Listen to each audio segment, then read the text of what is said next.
Hola, ¿cómo les va? En este video vamos a describir brevemente las tres leyes de Newton. La primera ley de Newton, también conocida como principio de inercia, establece que un cuerpo permanece en su estado de movimiento a menos que exista una fuerza neta, ¿sí? O una fuerza no nula que le permita cambiar de estado de movimiento. A ver, ¿con qué nos referimos a estado de movimiento? Estado de movimiento significa que el cuerpo está o en reposo, es decir, está quieto, o se está moviendo a velocidad constante, ¿sí? Recuerden que la velocidad es un vector, es decir, que la velocidad tiene una magnitud, por ejemplo, 30 km por hora, pero tiene una dirección y sentido. Es decir, no sé, dirección de sur a norte, con 30 km por hora, para que pueda cambiar la dirección de ese móvil, tanto porque gire o porque su velocidad aumenta o baja. Ahí vamos a necesitar una interacción, una fuerza, ¿sí? Este principio también se conoce como, o esta primera ley, como principio de inercia, porque la inercia, como acá lo tenemos escrito, es una propiedad de los objetos que les permite mantener su estado de movimiento. Esto lo experimentamos en la vida cotidiana cuando, por ejemplo, vamos manejando, frenamos de golpe y nuestro cuerpo tiene esa tendencia de continuar en movimiento. Por eso usamos los cinturones de seguridad que nos frenan y nos hacen quedar en nuestra posición en el asiento. ¿Sí? Esto pasa porque nuestro cuerpo se estaba moviendo con el auto frenó, pero nuestro cuerpo tiene esa tendencia, esa inercia de continuar en movimiento. Lo mismo pasa si estamos parados en un colectivo y el colectivo frena de golpe, nuestro cuerpo tiende a moverse hacia adelante. En realidad no es que tienda a moverse, sino que se estaba moviendo y trata de continuar en su estado de movimiento. Tiene una cierta inercia. Para cambiarle el estado de movimiento al cuerpo necesitamos una fuerza. Eso es lo que nos dice la primera ley de Newton. Tiene algo que es no tan intuitivo, que es que un cuerpo puede continuar moviéndose a velocidad constante sin que se le ejerza ninguna fuerza. En la vida cotidiana eso es difícil de ver porque interactuamos todo el tiempo con otros objetos, ¿no? Recuerden, la definición de fuerza es una interacción entre dos objetos. Entonces, como todo el tiempo interactuamos con otros objetos, es difícil que haya un cuerpo que esté bajo la acción de ninguna fuerza, o bueno, si todas sus fuerzas están balanceadas, los vemos en reposo, eso es obvio, pero que se mueva a velocidad constante es difícil de ver.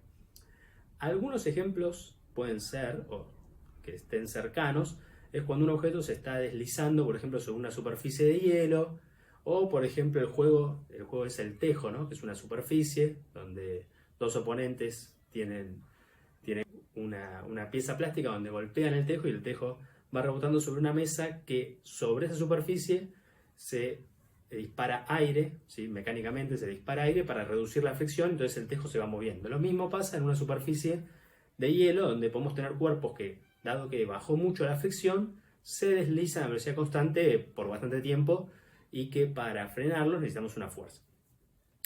Pero donde esto funciona realmente bien es, por ejemplo, cuando se envían sondas, ¿sí? Las ondas interplanetarias o las ondas de exploración son dispositivos similares a un satélite, se los lanza hacia el espacio exterior y estos alcanzan zonas donde están lejanas a la gravedad terrestre y pueden continuar moviéndose sin uso de combustible a velocidad constante por kilómetros y kilómetros y kilómetros, años, años y años, hasta llegar a algún objetivo de exploración, ¿sí? Como la sonda, no sé, Cassini-Huygens, es un ejemplo de una sonda que se mueve en el espacio exterior sin necesidad de que se le ejerza ninguna fuerza. Bueno, pasemos ahora a la segunda ley, o principio de masa.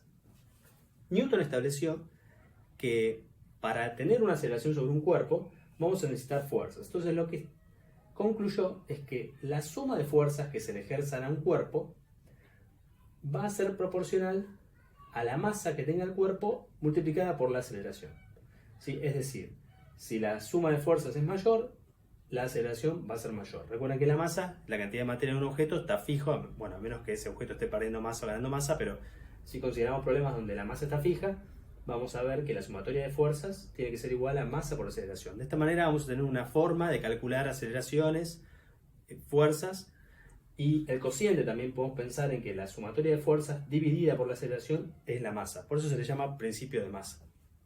Si tenemos dos cuerpos de la misma masa y a cada uno se le ejercen fuerzas diferentes, aquel que tenga mayor fuerza neta ejercida va a adquirir mayor aceleración. Por otra parte, si tenemos un ejemplo de la misma fuerza ejercida sobre dos objetos de distinta masa, el que tenga menos masa va a tener mayor aceleración. Por último, vamos a discutir brevemente la ley de acción y reacción. ¿Qué nos dice la ley de acción y reacción o la tercera ley de Newton? Que siempre, como las fuerzas son una interacción entre dos objetos, siempre que haya una fuerza, si este objeto le ejerce una fuerza a este, ¿sí? Por ejemplo, cuando se patea una pelota de fútbol, en ese caso tendremos, por ejemplo, un pie que interactúa con una pelota, ¿sí? Entonces, ¿qué pasa acá? Hay dos objetos que interactúan.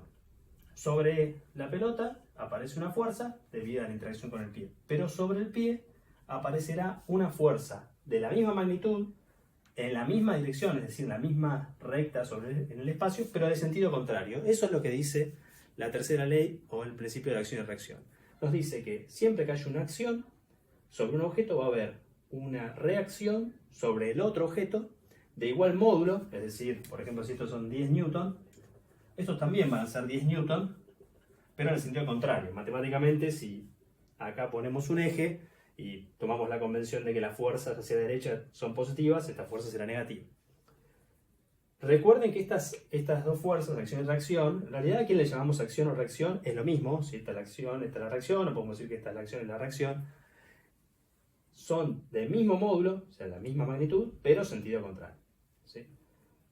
Eso nos dice que siempre vamos a tener dos objetos interactuando y una fuerza sobre cada uno de los objetos. ¿Está bien? Bueno, con esto concluimos este breve resumen de leyes de Newton. Cualquier duda o consulta, lo dejan en los comentarios. Muchas gracias.